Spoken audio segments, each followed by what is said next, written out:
그 비유 7강인데요. 누가복음 15장에 그 비유 3개가 있어요. 첫째가 그 첫 번째 비유가 잃은 양 비유.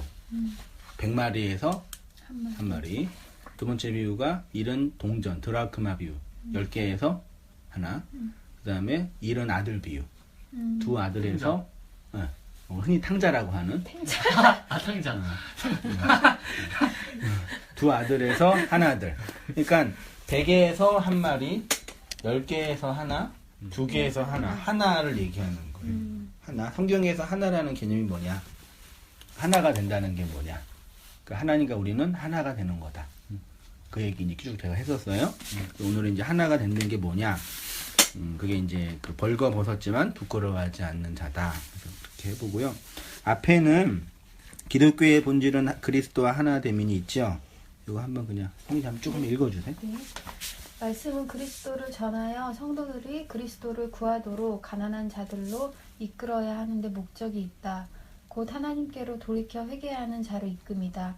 세상을 통해 하늘을, 땅의 아버지를 통해 하늘 아버지를, 땅의 양식을 먹으면서 하늘의 양식을 먹어야 함을 깨달아야 한다. 기필코 하나님께 원망할 수 없는 것이 이미 모든 것을 다 주셨기에 한 사람도 심판을 면할 수 없다. 떨어진 씨로 내가 어떠한 밭인지가 폭로되고 그 씨가 열매를 맺기까지 말씀을 사모하게 되니 반드시 그리스도와 하나님의 복을 누리게 된다. 하늘의 복은 성경이 말하는 복은 그것뿐이다. 말씀을 듣고 깨닫게 되는 것은 내게 그리스도가 없는 가난한 영혼으로 하나님 쪽으로 내가 함몰되어가는 경험의 역사가 있으니 내 쪽으로 하나님을 끌어당겨 욕망과 소원을 성취하는 것은 내 밖에 계신 하나님에게 욕망을 투여하여 우상 숭배를 하는 것이다. 곧 하나님이 내게 우상이 되니 세상에 태어난 모든 사람들이 맨 처음 하나님을 그렇게 바라볼 수밖에 없다. 제1계명, 2계명, 3계명을 지킬 수 없는 자로 태어난 게 선악과를 먹은 우리의 실상으로 하나님은 내 밖에 계신 대상으로 존재하기 때문이다. 그리하여 아담이 하나님 계신 에덴 동산 밖으로 쫓겨났고 그렇게 우리가 하나님이 거하시지 않는 이 땅에 태어났다. 결코 이것은 우리의 종착역이 아니다. 그리스도와 하나됨을 증거하는 것으로 말씀으로 오신 그 영을 전합니다. 내가 곧 진리라 하셨으니 그리스도를 구하여 진리를 깨닫는 것은 뒷전이고 현실의 어려움과 세상의 소망을 이루어 세상 복을 추구하도록 하는 것은 교회가 아니며 하나님과 나를 영원히 분리시키는 사망의 길이다. 네, 그 다음 교영제 하나 읽어주세요. 세속과 단절을 의미하는 것으로 오해하면 안 된다. 힘들고 지치면서도 자기 희생을 통해 자신의 안락함을 포기하고 하나님을 위해 헌신한다는 것은 이분법적인 구조로 율법 안에 갇혀있는 죄인의 머리임을 증명하게 된다. 자기 인생을 안락함으로 사는 것은 하나님의 일에 반하는 것인가? 가정과 자식을 돌보는 일보다 선교지에 나가 궁핍한 민족에게 말씀을 전하며 생명을 베푸는 것이 하나님의 일인가? 교회 다니는 이들은 위와 같은 딜레마에 빠진다. 헌신하지 못하며 봉사하지 못하는 것으로 자신을 정죄하며 타인을 정죄하고 고개 숙인 죄인으로 살아간다. 그것은 하나님이 내 밖에 계시기 때문에 하나님을 좋으신 분이지만 또 한편으로는 부러워하는 이분법적인 틀 안의 율법 속에 하나님을 하나로 바라보지 못하기 때문이다. 하지만 하나님을 하나가 아닌 선과 악으로 본다면 그 자체가 심판의 상태다. 하나님 앞에 죄인으로 태어났지만 그리스도로 고하였던 날 양자 삼아 주셨으니 그것을 체험한 성도가 무엇으로 무엇을 위해 이 세상을 살아갈까? 그 증인된 삶을 살아가는 것이다. 하나님만이 선이심을, 하나님만의 진리이심을 나의 행위로 하나님을 증명하는 것이 아닌 하나님의 말씀으로 증인이 되는 것이다.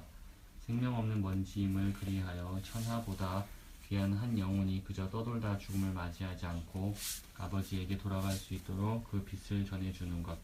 그래서 죽음을 우린 돌아가셨다라고 말하고 있으니 진리를 말하고 있다.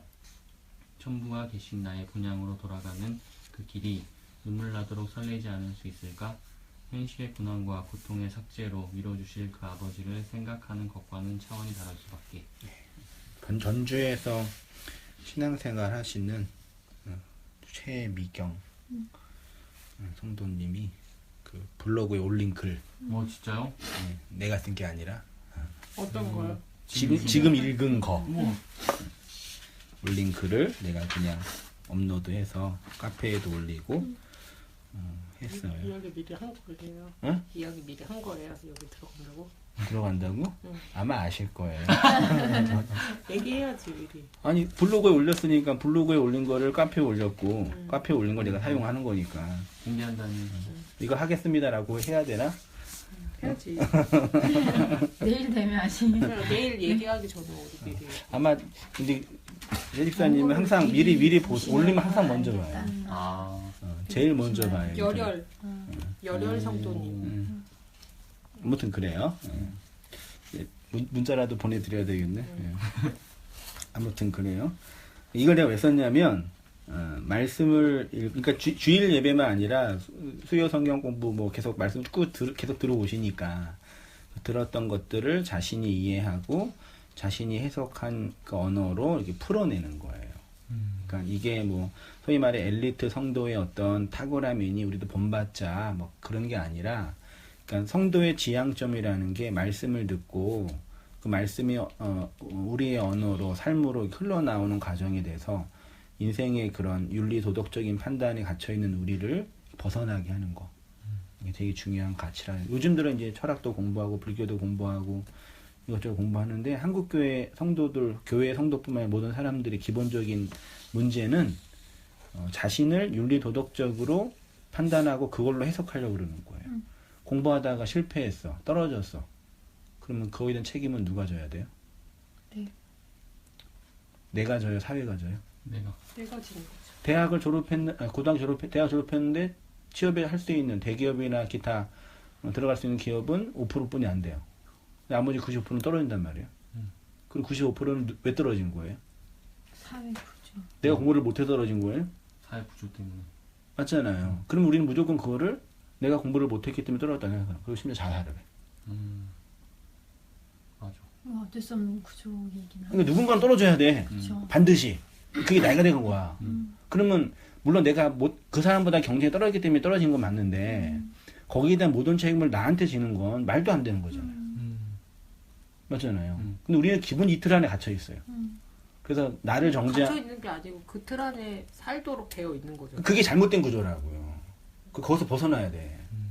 그러니까 불합리한 것들을 보면서 그것들을 왜 그게 됐는지도 알아야 되고 왜 우리는 이렇게 그러니까 뭐 11조든 상급이든 교회 봉사든 이게 다 그렇게 이해한단 말이에요. 우리가 그 뭐 아까 얘기했던 것처럼 아이가 가다가 넘어졌단 말이에요. 우리 큰아들 우리 둘째도 자전거 타고 갑자기 전화가 왔는데 집사람한테 사고 났대. 둘째가 교통사고 났대. 큰일 났대. 그 내가 큰일 날 때 큰일남이랑 우리 집사람이 말하는 큰일 나면 달라요. 그렇죠. 내가 큰일 나는 거는 사고 나서 병원에 입원하는 거거든. 우리 집사람은 그냥 넘어진 게 큰일 나는 거야. 그러니까 나한테 전화할 때 그런 얘기 하지 말라고. 짜증난다고. 큰일 났다 하지 말라고 제발. 큰일 남의 정의는 이거다. 내가 얘기해줬어. 교통사고 나고 이 기준이 아니면 큰일난 게 아니니까 전화하지 말라고. 성격 공부하고 있는데. 얼마나 가슴이 쫄리. 나는 못 봤잖아. 어떤 상황인지. 근데 그 둘째가 사고 났대. 교통사고가 났대. 그래서 자전거가 다 찌그러졌대. 그래서 쫄아가지고 막 끌고 있는데 조금 부딪힌 거야. 근데 그 아주 심각한 상황 아니었구나. 근데 어쨌든. 둘째가 사고가 나가지고 도망간 거예요. 아 뺑소니였구나. 뺑소니가 아니라 무서우니까. 자기가? 예. 그냥 간 거예요. 그 사람 친 자기가? 사람이? 예. 둘째가. 둘째가. 네. 친 사람이 인적 사항을 물어보는데 엄마 전화번호나 이런 걸 무서우니까. 물어보는데 그치. 그냥 괜찮다고 그러고 간 거예요. 그러니까 그 둘째 안에 뭐가 있냐면 내가 지금 사고가 났는데 내가 잘못했다. 그러니까 내가 엄마한테 혼난다. 그치. 그러니까 그거지. 이거예요. 그치. 맞네. 그리고 그 차가 망가졌는데 그 차를 엄마한테 물어내라고 할까 봐 그게 무서운 거예요. 그러니까 이게 사고가 난 거잖아. 이 사고가 난 거는 이게 사고가 난 거니까 이게 뭘 해야 되는데 우리는 본능적으로 여기다 도덕성을 집어넣는단 말이야. 엄마가 싫어하는 일을 했고 내가 나쁜 일을 한 거다. 이게 그대로 가요. 나이 들어서 관계에서 가고 다른 사람 그 저주가 그대로 흘러가요. 사회가 계속 만들고 너희들이 지금 공부를 안 해서 그러는 거야. 너희들이 지금 열심히 안 해서 그러는 거야. 계속 정치인들이 집어넣고 그리고 우리는 찌그리가 돼가지고 그냥 내가 못해서 그러는구나. 이게 한번 뒤집어 엎어야 되는데 못 덮고 아무튼 뭐 그거예요. 그러니까 그런 틀에서 우리가 나오는 걸 이제 진리가 됐다. 그것들을 해석하는 거죠. 윤리 도덕적으로 판단하지 않고 환경을 보고 사람에 대한 이해를 보고 사람 존재에 대한 이해를 보고 나라는 존재에 대한 이해를 보고 그게 복음이지. 그러니까 하나님을 믿는다고 하는 사람들이 다 그게 하나님을 윤리 도덕적으로만 해석을 하는 거예요. 그렇죠. 거기에서 바른 해석력, 분별력이 있어야 돼요. 그 얘기를. 근데 그러려면 가장 중요한 게 이런 거죠. 말씀을 읽고. 근데 말씀을 읽고 묵상하는 게 왜 어려워요? 이렇게 고백하고 쓰는 게 이 어떤 탁월한 탤런트 있는 엘리트적인 성도만 할 수 있는 고백이에요. 그건 아니고. 근데 왜 안 되죠? 어떤 분들은, 많은 분들은 왜 안 되죠? 말씀이 비유로 되어 있고 그냥 말씀만 읽어서는 이렇게 해석할 수가 없으니까 바른 어떤 사고의 틀을 또 다른 사고의 틀이 뭐가 있어야지 뭘 또 이렇게 다르게 볼 수 있는 거 아니에요? 그 해석의 능력, 해석의 작업이 왜 쉽지가 않냐 이 문제죠. 본성으로 거부하는 것도 있을 수 있을 것 그것도 같아요. 있고 또 기술적으로도 현실적으로도 글 쓰는 걸 잘 못하는 분도 계시고 자기 생각을 표현하는 걸 잘 못하는 분도 계시고 심리적으로 억압되어 있는 사람들이 잘 그러거든요. 우리는 어쨌든 나를 잘 배설도 그러잖아요. 이렇게 표현해야 돼 이렇게 내 밖으로. 아무튼 그 교회 성도들이 온땅교회 성도들이 이런 작업들을 잘해서 삶으로 언어로 잘 표현하고 기술하고 고백하고 전하고 나누고. 송담나 잘했죠. 아주 이렇게 성장해. 과거형. 아주 과거형이야. 과거형이야. 아주 탁월한데 요즘 왜 안 해요? 논지 너무 오래됐어. 왜 났어요? 그러니까요. 원래 이 별이땡님이 나타나시기 전에 아, 별이 땡기는데요? 여기 별이땡님이 여기 아, 그런 어떤 글쓰기나 고백이나 작업하는 것들을 이렇게 언어로 도식하면 그게 이제 나를 돌아보는 언어가 돼요. 그걸 메타 언어라고 하거든요. 철학에서는. 다들 송이자매를 기다렸는데 송이자매가 얘기해주면 너무 좋다고 이렇게 목사님 얘기할 때 안 들리던 게 송이자매님이 얘기해주면 쏙쏙 들어온다고. 그러니까 목사가 설교의 어떤 그 형식으로 하는 거랑 성도들이 그 말씀을 듣고 이해하는 언어로 표현하는 건 달라요. 그러니까 메타 언어가 되는 거죠. 내가 정의한, 내가 듣고 내가 살아서 내가 정의한. 온땅교회가 성장할 수 있는 동력이나 발전할 수 있는 가능은 요거예요. 요것뿐이 없어요. 그쵸. 다른 거는 뭐 없어요. 뭐 전도할 수 있는 것도 아니고 그 홍보는 할 수 있겠지만 우리에게 옳사는 것들. 그러니까 되게 다른 차원으로 접근해야지 교회도 운영이 되고 또 성도를 세워갈 수 있고 그런 부분도 온땅교회 같이 해가고 있으니까 이렇게 뭐 정지하거나 못한다가 아니라 그런 지향점을 가지고 또 그렇게 해야지 우리가 풍성해져요. 일단 설교하는 거는 일이기도 하지만 또 나를 위해서 하는 거거든. 이게 일이면 할 수 있겠어. 새벽 가서 3시, 4시까지 혼자 카페 들어가지고 왜 나는 해? 계속 일이기도 하죠. 시간도 아니고 시간도 아니고 갇혀있어.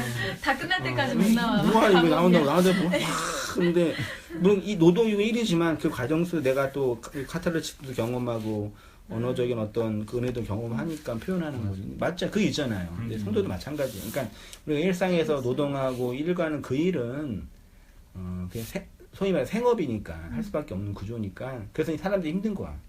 직장 퇴근 시간만 기다리고 휴가 갈 것만 기다리고 그런 것도 필요하지만 이런 작업들을 온땅교회 모든 성도님들이 인터넷 듣는 모든 성도님들이 그런 언어를 가지고 잘 표현하면 율법적인 교회나 기복적인 교회를 대항하여 성도들을 우리 이웃들을 부모님들을 자녀들을 잘 이렇게 교환은 아니지만 빛을 건네줄 수가 있는 거죠.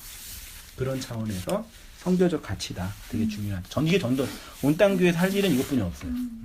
우리가 봉사해야 할 일은 선교해야 할 일 이것뿐이 없으니까 잘했으면 좋겠다. 오늘 그 얘기 했어요. 그래서 말씀을 나눌 때 주의할 점 보면 이때 정말 조심하고 주의할 것이 있는데 나보다 잘 모른다고 내가 다른 사람보다 더 많이 알고 있다고 다른 일을 가르치려고 하지 말아야 합니다. 넌 그것도 모르지? 배워야 돼. 이런 분들이 잠깐 왔다가 나가시잖아요. 이런 분들 꼭 온땅교회는 아까 말한 허우대 멀쩡. 내가 마음이 열려 있어. 이게 I 메시지로 내가 깨닫고 내가 묵상하고 내가 적용한 나의 언어, 내 언어예요. 그거 흘려주는 게 전도하는 거, 선교하는 거, 봉사하는 거. 됐죠? 그거예요. 그래서 이제 교회라는 공동체로 우리가 개인이 교회거든. 근데 굳이 모여야 할 이유가 그래서 모이는 거예요. 이렇게. 예. 이렇게. 내가 교회로 완전한 존재죠. 맞나요? 그쵸. 나라는 존재는 뭐 어떤 걸 안 해도 완전한 교회잖아요. 그쵸. 근데 그리고 계속 평생을 살아. 공부도 안 하고 말씀도 안 듣고 성경도 안 배우고 예배도 안 드려. 30년 살아. 어떻게 될까? 뭔가 외고스가 되겠죠. 스크루지 같은. 그래요? 사람이에요. 어린아이인데 어린아이가 정글에 들어가서 평생 동안 사람의 문명 없이 늑대에 의해서 키워졌어요. 그리고 10년 지나서 이 사람이 발견돼가지고 문명사회로 왔어요. 그 어린아이는 늑대예요, 사람이에요. 늑대죠. DNA는. 사람이지만 늑대. 그치요. 그러니까 사람이라는 유전 정보와 DNA가 있는데 늑대가 된 거죠. 그쵸. 그 성도도 말하자면 고민이 돼요. 이 어려운 부분이 있긴 있거든. 우리의 존재가 하나님의 백성이고 진리가 됐고 성도가 됐어. 이미 그런 DNA가 있다고 쳐. 근데 외부 환경은 율법에 갇혀서 가르치고 있어요. 그럼 뭐가 돼요? 그렇게 된단 말이에요. 그러면 진짜 그 사람이 진리냐? 그 의문이 생기는 거죠. 그러니까 이걸 모르고 그냥 난 진리가 됐네, 난 이걸로 사네. 그러면 진짜 말씀 안 듣고 혼자 살면 되는데 또 그런 분들은 또 혼자 말씀 들어요. 인터넷으로. 이것저것 들으면서. 교회 안 나가도 되네. 진리가 되네. 근데 와서 말씀 나눠. 그럼 뭐야? 목사가 필요 없다 그러면서. 아니 그러면서도 너희들은 하수고 내가 고수고. 그거를 그러면 그걸 꼭 확인하려고. 네, 그런 왜곡된 그런 이 한계에 갇혀 있는 거죠. 그런 걸 조심하면서. 그래서 가정이 필요한. 그러니까 가정도 마찬가지예요. 두 사람이 만나서 사랑하고 연애하고 너무 좋은데 아이가 나오면 새로운 판이, 그러니까 구조 자체가 바뀌는 거예요. 다른 사람이 더 이상 나랑 연애했던 내 아내가 없어요. 그래서 되게 마음이 아플 때가 있어요. 이 사람이 그때 그 사람이 내가 처음 언제나 나왔는데 나 입장에서 내가 처음 기대했던 그 안지영이 있잖아. 내가 사랑했던 그 안지영. 그 안지영 없단 말이에요 지금. 진짜요? 없어요. 적인 말이다 여기서. 다 누구한테 뺏긴 어떤 사람인 거예요. 그렇게 되겠지. 그 된다고. 누구나 그렇게 그건 다 되죠. 마찬가지예요. 그쵸. 그러니까 새로운 구조가 된단 말이에요. 그치. 어떤 의미에서는 그거를 적응을 잘 해야지 사람들이 좀 이렇게 가정생활 속에서 위로를 얻는데 뭘 못해 몰라. 나를 돌아보지도 못하고 환경이 뭔지를 모르는 거예요. 뭐 자꾸 남 핑계하고 환경 핑계하면서 그런 의미에서 아무튼 뭐 그렇게 얘기했고요. 하나님과 하나가 된다는 거 이거 당신 읽었나요? 읽어주세요. 하나님과 하나가 된다는 것은 피조물인 인간이 창조주인 하나님과 하나가 되는 것은 어떤 의미에서는 불가능한 일일 수도 있습니다. 그러나 다르게 생각하면 쉬운 일이기도 합니다. 자신이 피조물이라는 것을 알면 그리고 그 위치에서 창조주를 인정하는 것에서부터 하나가 되는 것입니다. 계속해주세요. 밖에서 죽어 안으로 들어옴. 오늘 본문의 둘째 아들이 언제 아버지의 집으로 돌아왔습니까? 자신이 아버지의 집을 나간 아들이라는 것을 자각할 때 아버지의 집으로 돌아오게 되었습니다. 둘째 아들이 밖에서 죽어 안으로 들어온 것입니다. 그것이 하나가 되는 것입니다. 밖에서 죽어 안으로 들어온다는 개념이 성경이 말하는 구원이고 그리스도와의 연합을 의미합니다. 그래서 가인이 에덴 동산 밖에서 아벨을 살해했고요. 애굽에서 어린 양이 죽고 그 죽음을 통해서 가나안으로 들어가는 과정이 된 거죠. 성막 마당에서 희생 제사를 드리고 성막 안으로 들어가는 거죠. 그러니까 이런 구도란 얘기예요.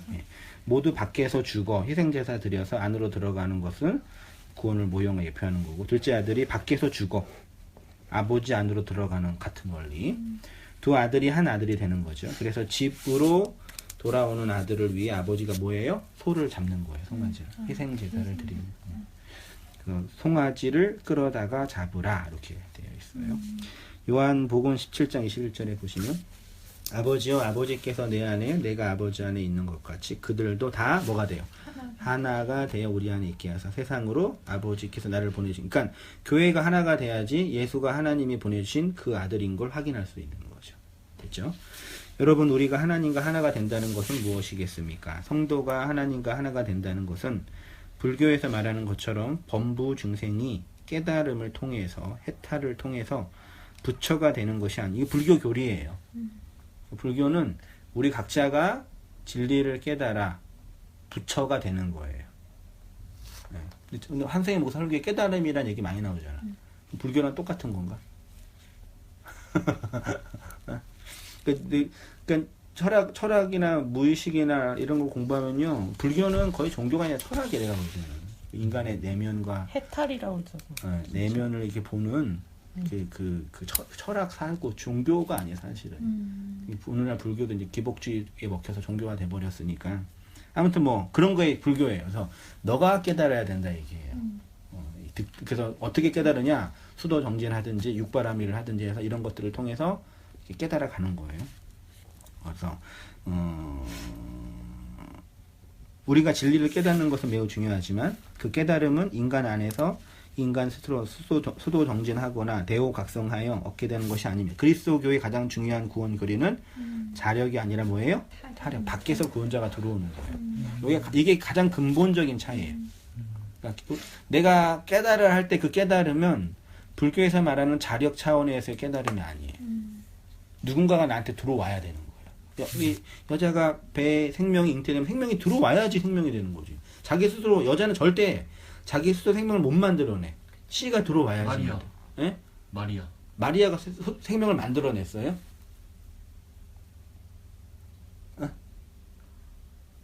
남자 없이. 예. 근데 남자 없이 인간에 만들어진 것이 아니라 하나님이 넣어준 거라는 개념이죠. 그러니까 생명이 들어온 거지. 스스로 만든 게 아니지. 그런 차원에서는. 그러니까 여자는 그럴 수밖에 없는 거예요.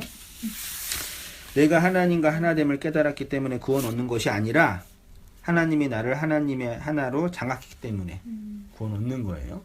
오해하면 안 돼요. 자, 둘에서 하나가 됨이시여. 두 개는 율법이고 하나는 진리다. 두 개는 계명을 육체로 행하는 것이고 하나는 계명이 영으로 새겨지는 것. 두 개는 사랑을 행하는 것이고 하나는 사랑이 되는 것. 이 차이 알겠어요? 사랑을 행하는 것과 사랑이 되는 것. 사랑이 되는 거. 하나님은 뭐예요? 사랑이에요. 하나님은 사랑이에요. 하나님은 우리에게 사랑을 행할 수 있도록 도움을 주는 분이 아니에요. 그냥 사랑. 우리를 사랑이 되게 하는 거예요.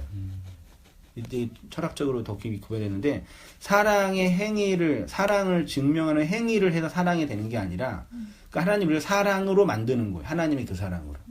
이게 먼저 얘기해 줄게요. 그러니까 뭐냐면 사랑이라는 개념은 행함을 통해서 입증되는 게 아니에요.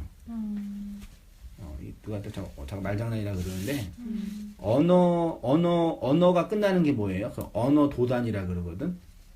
언어 도단. 언어의 길이 끝나는 거예요. 그래야지 진리가 보여요. 말이 끝나야지 진리가 나온다고. 인간의 말이 끝나야지. 그게 언어 도단인데 말장난이 아니라 그러니까 사랑을 악인이 선한 일을 할 수 있어요? 있죠. 악인이? 없어요. 악인이란 정의가 뭐예요? 나쁜 악인은 선한 행동을 못하는 악인은 선함이 없는 사람이잖아요. 그럼 선이 없는 사람이 선한 행동을 할 수 있어요, 없어요? 악인이 하는 행동은 악한 거지. 그렇죠. 선한 행동은. 나치에서 충성하는 그 병사가 나치에서는 선한 사람이지만 우리 입장에서는 악한 행동을 하고 있는 거죠. 그러니까 복음은 선한 행동을 할 수 있도록 치장해 주는 게 아니라 네가 악인이야를 얘기해 주는 거죠. 되게 그래서 어려운 거예요. 그러니까 율법이나 종교나 기타 이 세상의 모든 것들은 인간은 선한 행동을 할 수 있으니 노력하고 애쓰자라고 얘기하는 거예요. 그렇죠. 근데 복음은 그게 중요한 게 아니라 넌 악인이야. 그래서 기분 나쁜 거야. 내가 어떻게 하라는 얘기야? 뭐 하면 할수록 악한 일을 더 많이 하는 거야, 그 사람은. 그냥 인정하라는 거예요. 그러니까 하나님은 나를 악인의 선의를 만드시는 거라는 얘기죠. 근데 만드시는 과정에 인간의 행동이 어떻게 사용되었는지는 또 다른 고민이 되는 거겠지만 존재론적으로 볼 때 그거예요. 됐죠? 그거 어떻게 해야 될지 얘기해 볼게. 두 개는 사랑을 행하는 것이고 하나는 사랑이 되는 거고 내가 하나님을 율법으로 대접하면 하나님이 나를 율법으로 대접하죠. 하나님이 원수를 사랑하라 그랬죠. 그 말씀을 그 명령을 들을 때 어떤 생각이 들어요? 교회 형제는 원수를 사랑하고 핍박하는 자리에서 기도하서 오른뺨을 치면 왼뺨도 돌려대고 속옷 달라면 겉옷도 주고 오리를 가자면 심리도 데리고 가야 돼요. 어떤 생각이 들어요? 그럼 내가 착한 행동을 해야겠다. 그거 할 수 있어요? 몇 가지는 할 수 있겠죠. 할 수는 있어요? 예, 뭐 할 수는 있을 것 같아. 절대 도달할 수 없는 선인 것 같아요. 그럼 어떻게 해요? 그것만 봤을 때 그걸 그대로 지켜야만 한다면. 그럼 그 얘기 들을 때 어떤 마음이 들어요? 그냥 노력하면 할 때까지는 해보자. 그거에 반은 할 수 있을 수도 있겠지만 노력은 해야 되지 않을까. 맞아. 몇 가지만 해도 되지 않을까. 그렇죠. 근데 인정. 그러면 할 때까지는 해보자잖아요. 할 때까지는 해보고 그 다음은 해보자. 이게 얘기하잖아요. 이거를 계명과 윤리로 보지 말고 하나님이 나한테 성민아 너는 원수를 사랑해.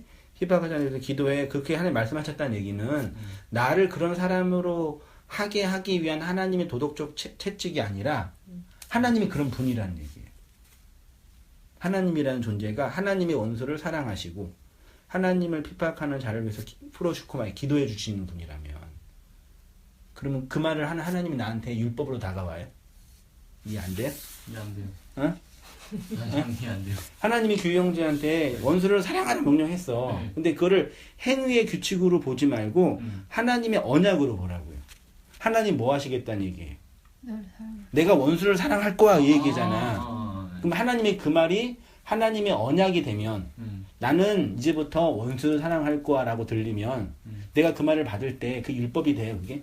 무거운 짐이 돼요? 하나님은 원수를 사랑하는 존재구나. 내가 하나님의 원수네? 그럼 날 사랑하신다는 얘기네? 그럼 거기서 자유롭게 되잖아요.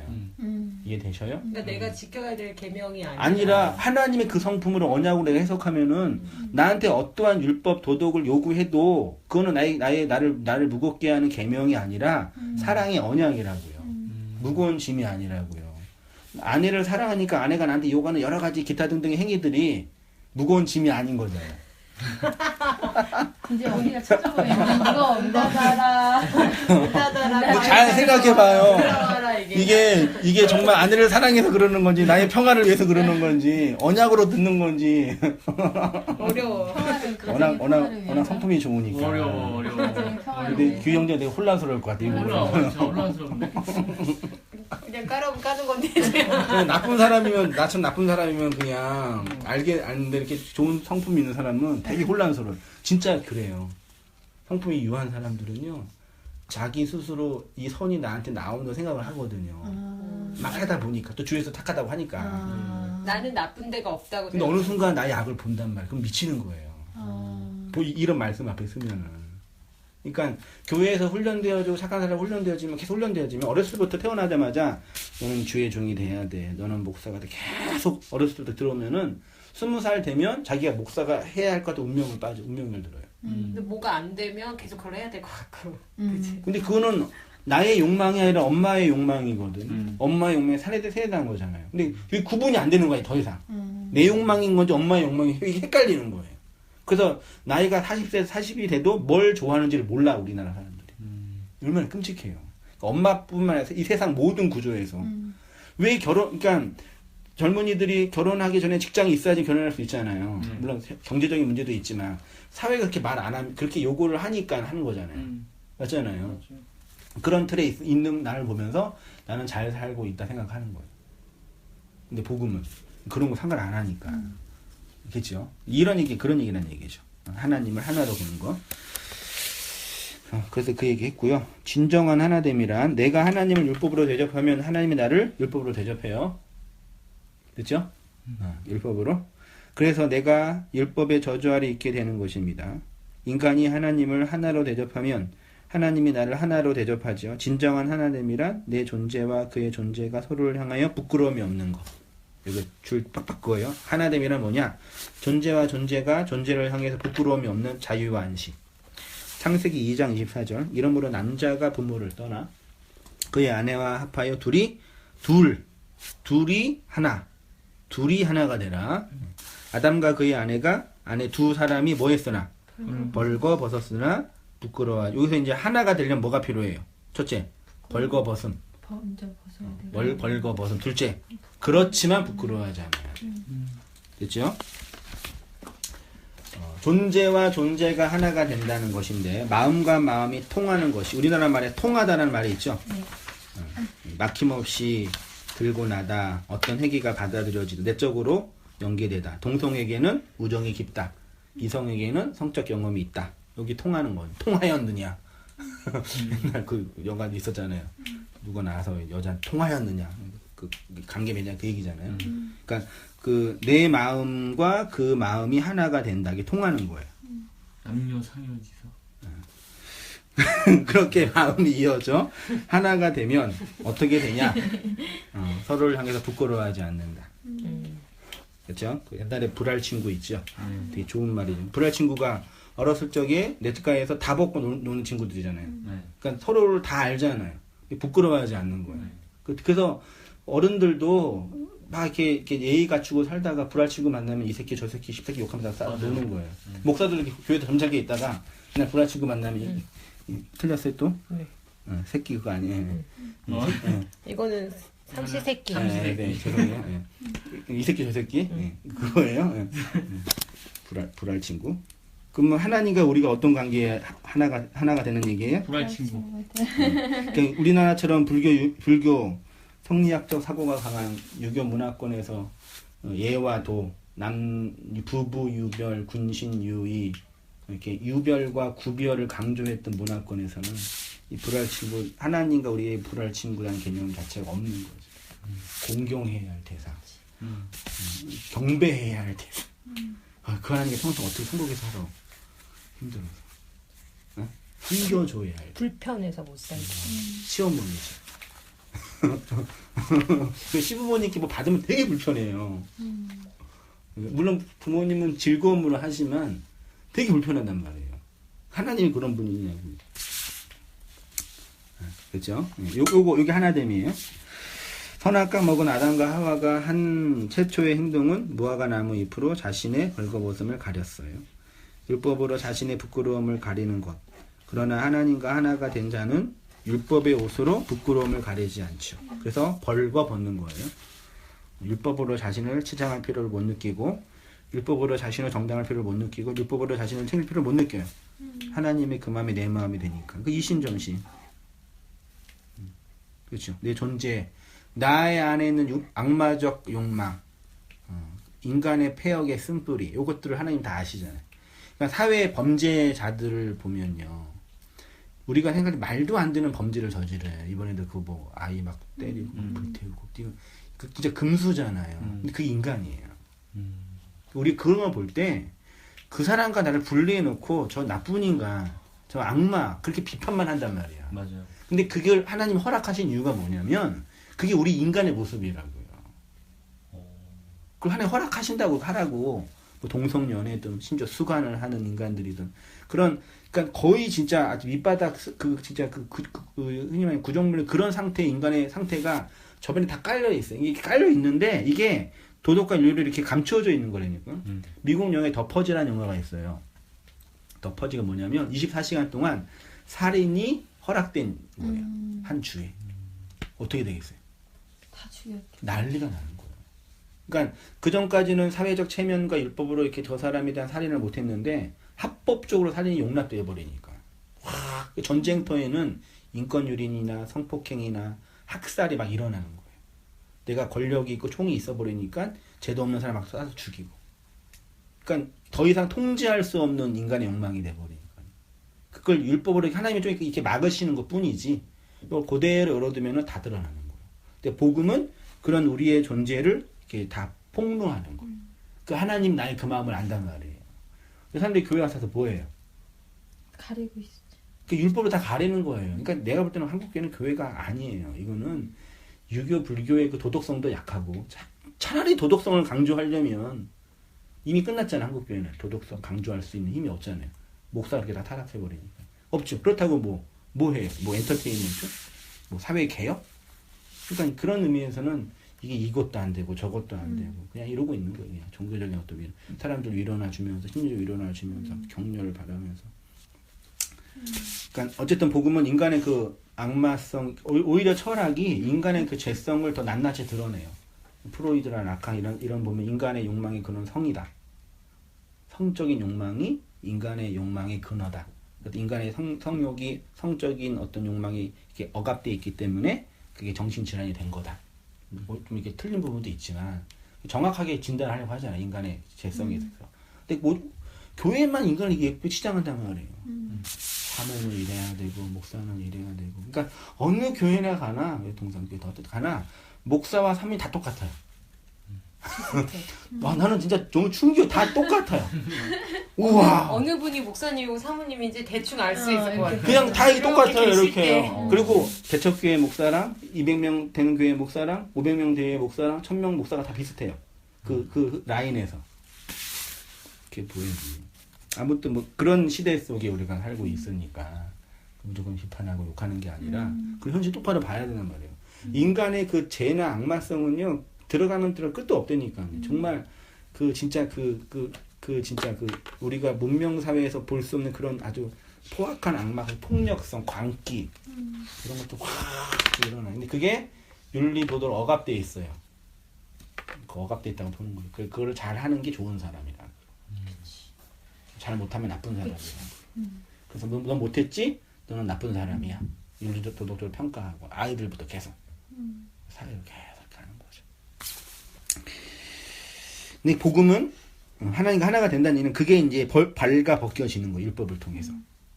그러니까 어디 가겠어요? 다 아는데. 하나님께 교회 진리 앞에 어떻게 서겠냐 우리가. 그렇죠? 물론 교회도 사람이 모여 있는 곳이니까 예의를 지키고 도를 지키고 인간적인 어떤 그런 행위도 해야죠. 네, 맞죠? 그쵸. 사람 사는 기본적인 법칙이 그것도 초월한다고 해도 한다면 그냥 뭐 할 말은 없지만 받아들이기가 부담스러웠죠. 나는 진리가 됐고 다 발가 벗겨졌으니 나는 나체로 설교하겠다. 그런 인간들이 있다니까요. 어딘가에는. 말하자면 그래서 이 꾸밈이 없는 자 있죠. 벌거벗은이 히브리어로 아룸이고요. 꾸밈이 없는, 가리지 않는 이란 뜻이고 아룸이 욥기와 이사야에 이렇게 돼 있어요. 욥기 1장 21절. 가로되 내가 모태에서 적신이 벌거벗음이에요. 난 진짜 한글 성경 보면은 이게 왜 이렇게 썼을까? 적신이라는 단어 한자 이거 혹시 알아요? 한자 같는데 일본어일 텐데 적신이 나왔은즉 또 적신이. 그러니까 율법으로 자기를 치장했던 가족, 돈, 관계, 건강 그 모든 것들을 하나님이 다 빼앗아갔잖아요. 그러니까 발가 벗겨진 거예요. 그쵸. 그때 욥 자신의 악마성이 폭로당한 거죠. 그렇죠? 이사야 20장 2절 보세요.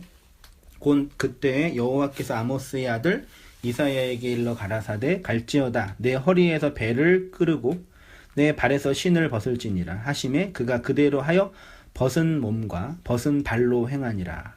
여호와께서 가라사대 나의 종 이사야가 3년 동안 벗은 몸과 벗은 발로 행하여 애굽과 구스에 대하여 예표와 기적이 되게 되었느니라. 이와 같이 애굽의 포로와 구스에 사로잡힌 자가 아수르 왕에게 끌려갈 때에 젊은 자나 늙은 자가 다 벗은 몸, 벗은 발로 볼기까지 드러내어 애굽의 수치를 베이리라.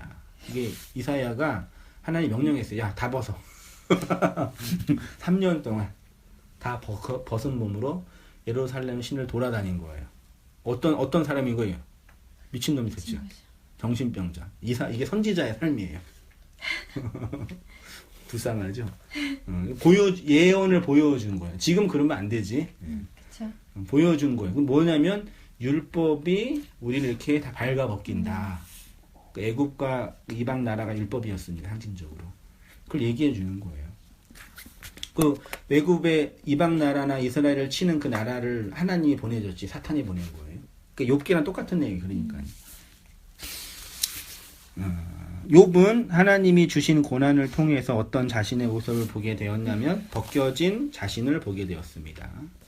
스스로 나의 존재와 자아를 규정하는 가족, 재산, 친구, 관계, 명예 이거 다 뺏기게 되고 죽을 때 다 뺏기죠. 궁극적으로 완벽하게 뺏기고 아무도 가져갈 수 없어요. 결론 났어요. 자신이 벗겨진 존재라는 것을 알게 됐습니다. 선악과 먹은 인간은 이렇게 율법으로 자신의 옷을 만들고 입으며 스스로 부끄러움을 가리려고 합니다. 그러나 성도는 하나님께 율법의 옷이 발가 벗겨진 존재. 그래서 부끄러워하지는 않는 거예요. 이 부끄러워하는 존재가 하나님의 원수예요. 원수는 하나님의 대적자죠. 하나님 반대편에 있는 사람이 부끄러워하는 거예요. 그래서 율법 안에 있는 모든 사람이 수치를 당하게 된다 그러는 거예요. 지금 수치를 당하고 있는 거예요. 네. 두려움과 공포 속에서. 그렇죠? 원수가 이렇게 부끄러움을 당합니다. 하나님의 원수가 부끄러움을 당합니다. 하나님과 하나가 되면 벌거 벗겨집니다. 발가 벗겨집니다. 예수 그리스도의 죽음은 내가 율법으로 형제를 살인하는 자라는 것을, 간음하는 창녀라는 것을, 거짓말하는 강도라는 것을, 자아의 욕망을 따라 살아가는 탐심이 가득한 우상 숭배자라는 것을 이렇게 발가 벗기는 예수의 그 희생이. 그러나 부끄러움을 당치 않은 이유는 하나님 편으로 건너왔기 때문이지요. 됐죠? 그 얘기. 그래서 하나님과 하나가 되었다라는 것이 무엇인지 이제 아시겠죠?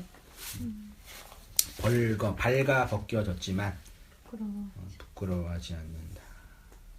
그렇죠? 그래서 생명이 잉태될 때는 다 발가 벗겨질 때만 나오는 거고, 생명이 들어갈 때도 다 발가 벗겨지는 거죠. 우리가 부부생활 할 때도 그러잖아요. 그러니까 하나님 우리 관계도 마찬가지죠.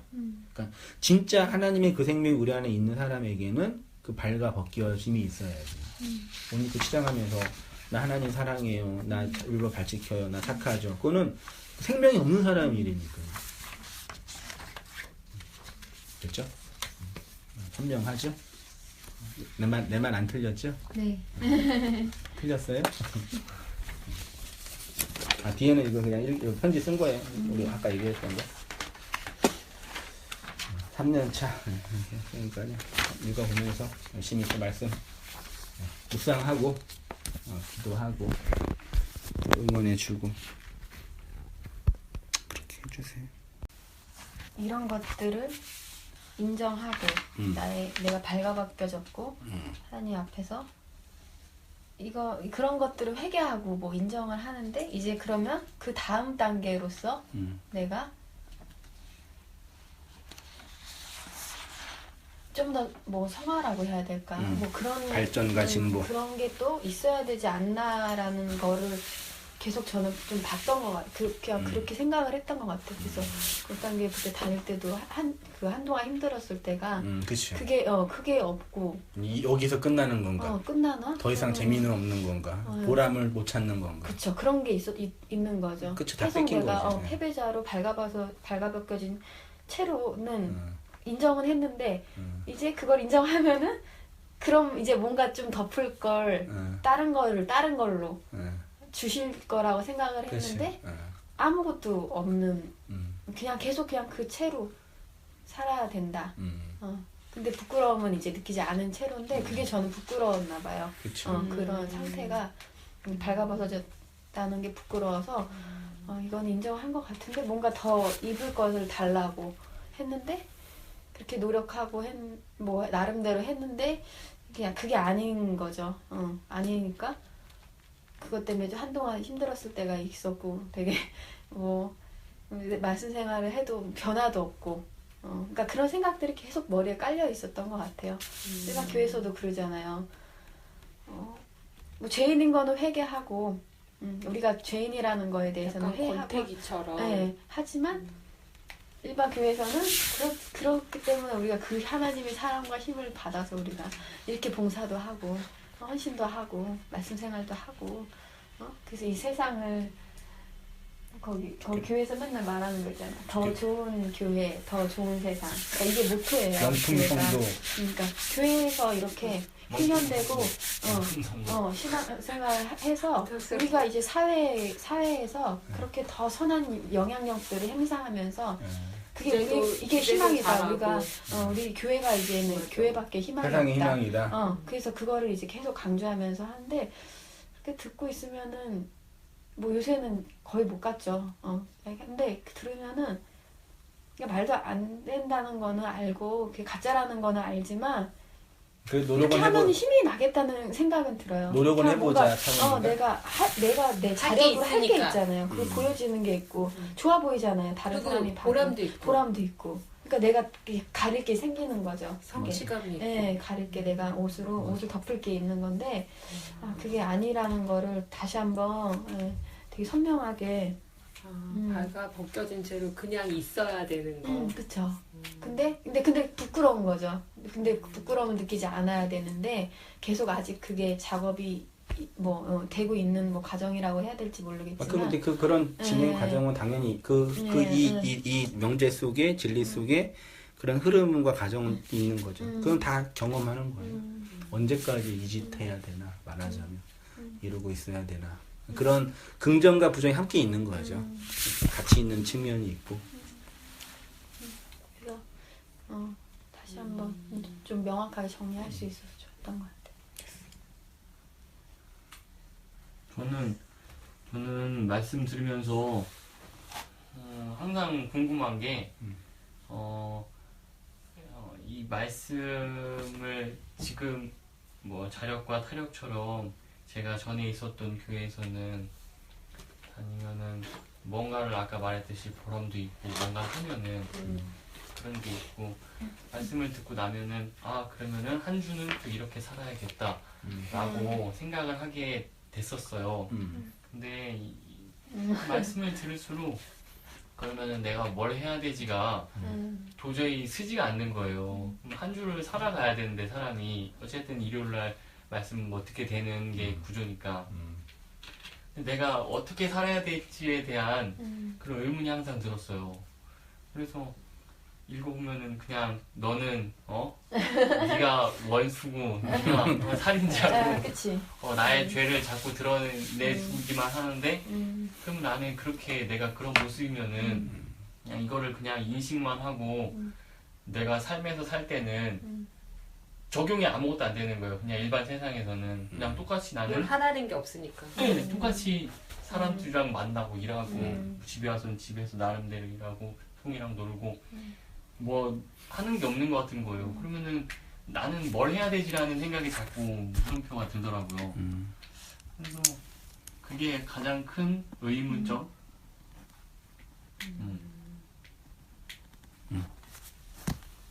그래서 오늘도 말씀 듣는데 나는 다 이해는 못해요. 내가 기존의 말씀도 다 잘 이해하는 편도 아니었지만 항상 선생님이라는 목사님 말씀 들을 때도 오늘 말씀도 잘 이해는 안 됐지만 그래도 내가 하나님 앞에서 죄인이고 하나님과 함께 되려면은 내가 죽어서 하나님 앞에 가야 된다. 그래야 하나를 이룰 수 있다는 그 물리적인 이렇게 문자적으로는 해석이 되는데 그걸 내가 어떻게 받아들여야 되고 살아야 될지 이게 저는 항상 그렇죠. 그거를 잘 이렇게 매뉴얼에 만들어서 제품화 하면은 너무 좋은데 그건 안 돼요. 그게 참 어려. 그거는 절대 못 해요. 이게 그거는 항상 진짜 우리 교회에서 그냥 성령이 하나님이 각자에게 행하는 거예요. 그건 규희 형제의 몫이고 규희 형제의 숙제고 규희 형제가 살아야 할 규희 형제 거예요.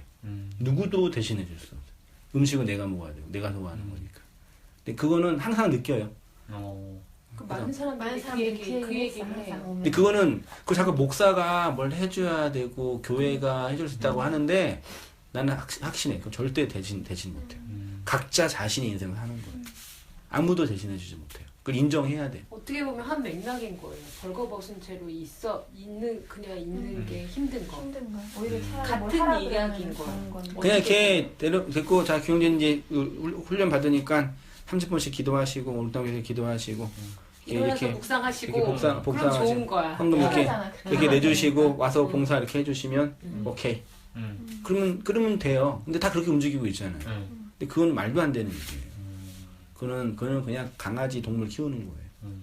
훈련시키는 똑같다니까요. 거기에서 강아지들이 거기서 만족감을 얻어요. 강아지들 애완견들이. 안정감을 얻고. 거기서 근데 나를 자꾸 강아지를 대접하려고 해달라고 하니까 강아지가 이렇게 있다가 너 이제 풀어놔서 너 자유롭게 살아 그러면 못 나가요. 네 마음대로 살아. 걱정하지 마. 못 나가. 그런 거예요 심리적으로. 우리 이게 더 편한 거예요. 그러니까 율법주의 교회나 목사가 그렇게 막 타락하고 막 여자랑 그런 관계 맺고 돈 가지고 막 해도 성도들이 못 떠나는 거예요. 그 교회를. 그거는 그거고 교회는 교회. 그게 목사의 문제 이전에 그런 우리의 문제라니까. 인간 존재. 그거 알아요 목사들이. 사람을 다루는 방법을 아는 사람들이니까. 율법으로 다루는 게 쉬워요. 북한 체제가 왜 안 무너지는지 똑같다니까요. 그게 편한 거예요. 서로 세뇌당하고. 그게 진리라고 믿고 있고. 근데 복음은 이제 거기서 나오는 거죠. 그 세계를 아는 거, 이해하는 거. 근데 그런 과정은 말씀 듣고 또 살고, 어떤 분은 평생 해다가도 이해 못해서 그게 뭔지 몰라서 그냥 사시는 분도 계시는데, 우리는 그게 뭔지 알아서 이 고민을 하고 있는 거니까. 그런 고민 속에 생명이 나오는 거죠. 이렇게 성자매 배가 나와서 아이가 출산하면, 그럼 그 씨의 주인은 누구야? 아버지가 영광을 받는 거지. 맞잖아요. 그거예요. 그렇게 우리가 이 땅에서 생명을 잉태하는 자로, 임신한 자로 이렇게 살아가는 거죠. 거기에서 거룩이 나오고, 순결이 나오고, 온전함이 나오고, 사랑이 나오는 거죠. 아무것도 못하잖아, 이제. 아까 봤잖아요. 모든 게 다 재편돼요, 이제 이 생명 때문에. 아무것도 못해요, 이제. 집도 다 정리해야 되고, 성자매 그런 거 노는 거 별로 안 좋아했으니까, 춤 좋아했던 자매들. 맞잖아요. 나이트 꼬박꼬박 같은 자매들 있잖아요. 맞아요. 클럽. 쇼핑 막 못 가. 그런 데서 남편을 만나는 사람들이 그래서 되게 힘들어해, 그런 사람들, 성향들이. 우울증 오고. 진짜라니까요. 그래서 애 놓고 가잖아, 진짜. 그래서. 맞아. 그리고 술 좋아했던 자매, 담배 좋아했던 자매 같은 것도. 진짜로 그러면 아이가 있으면 재편되잖아요. 똑같아요, 우리 말씀도요. 거기에 메인은 완전히 이제. 근데 그치만 메인이 행복이고 안식이다 라고 해석하고 받아들이면 되는데 그게 잘 안 돼. 나가 있으니까. 그 사람은 계속 하는 거예요. 그러니까 아이 3명 낳고 아이 키우는 엄마는 대단한 거예요, 진짜. 설교 안 들어도 진리를 아는 거예요. 이런 거 막 이거 아무것도 아니에요. 아무것도 아니야. 이게 뭐 설교야. 내가 하는데 그냥. 네. 두 사람이 교회를 안 나온 동안에 이제 내 목을 자르고 주님의 목에다가 붙이고 이런 거 있잖아요. 내가 죽어야 되고 내 욕망이 드러나야 되고 근데 이제 좀 뭐라고 해야 되지? 이게 창세기에서 이제 비유 설교로 바뀌었잖아요. 창세기의 대단원의 막을 내리고 그 전에 이제 에베소서 할 때 그 얘기를 많이 했었는데 에베소서 끝나고 창세기 끝나고 비유로 왔잖아요. 근데 비유로 와서 요즘 제가 제일 좋은 거는 뭐냐면 잃은 드라크마 얘기하고 잃은 양 얘기하고 그 다음에 두 아들 얘기하고 하면서 어디에다 초점을 두냐면 잃은 양 하나 99마리의 양을 놔두고 잃은 양 하나를 찾으러 가잖아요. 그리고 10개의 돈이 있었는데 9개를 놔두고 잃은 돈 하나를 찾으러 가잖아요. 그리고 두 아들이 있고 집에 큰아들이 있는데 집 나간 하나의 아들을 찾아 좋아하잖아요. 거기에 초점이 있다는 걸 알게 됐어요. 그러니까 내 목 베이고 내가 누군지 드러나고 하는 것만 중요한 게 아니라 그러니까 내가 뭘 해야 되는 그게 중요한 게 아니라 71마리의 양이 나였다는 걸 아는 거. 그러니까 잃은 그 10개의 돈이 있지만 그 돈 9개 중에 10개 중에 71돈이 나였다는 거. 그리고 집 나간 아들이 나였다는 거. 근데 우리는 항상 교회 안에서 그렇게 생각하잖아요.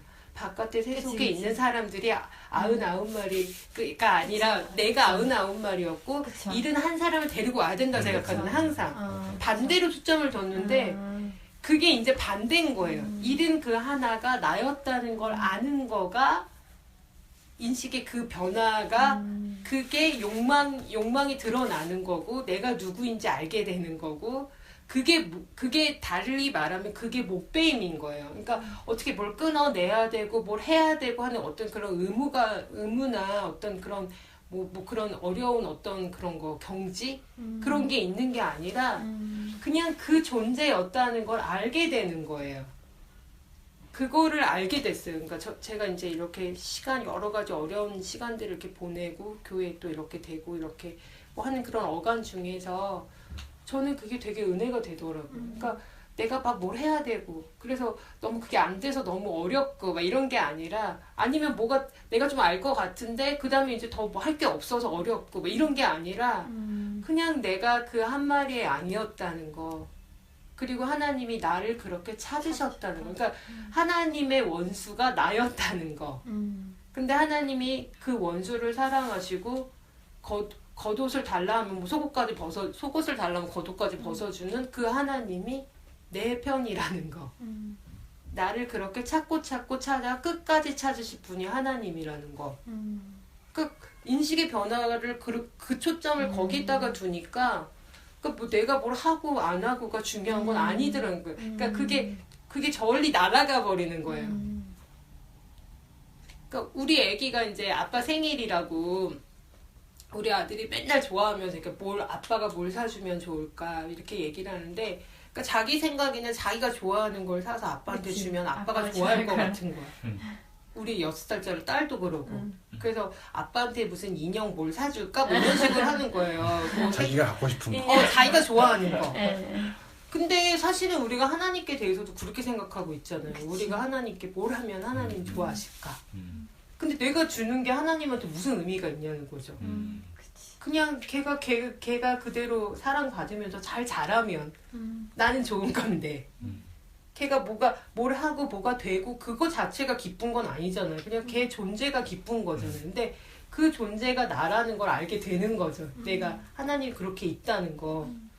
그러니까 지지난주인가 그 설교에서 저는 이제 요즘 들어서 제 마음을 따뜻하게 했던 예화가 하나 있었어요. 기억에 남는 예화가 뭐냐면, 놀이동산에 가서 잃어버려진 거예요. 그러니까 애기가 놀다가 애기가 이게 잊어버린 내가 된 거예요. 그러니까 내가 애기였다면 잊어버린 내가 됐는데, 놀 때는 몰랐어. 너무 즐거웠어. 놀이동산에서 이것도 하고 저것도 하고 모두 타고 모두 먹고 할 때는 너무 즐거웠는데, 내가 엄마 아빠를 잃어버렸다는 사실을 자각하는 순간부터는 놀 수가 없는 거예요. 거기서. 놀 수가 없지. 그리고 올스톱이 되는 거야. 그리고 엄마 아빠를 찾게 됐는데 엄마 아빠가 찾아져지면 끝나는 거잖아요.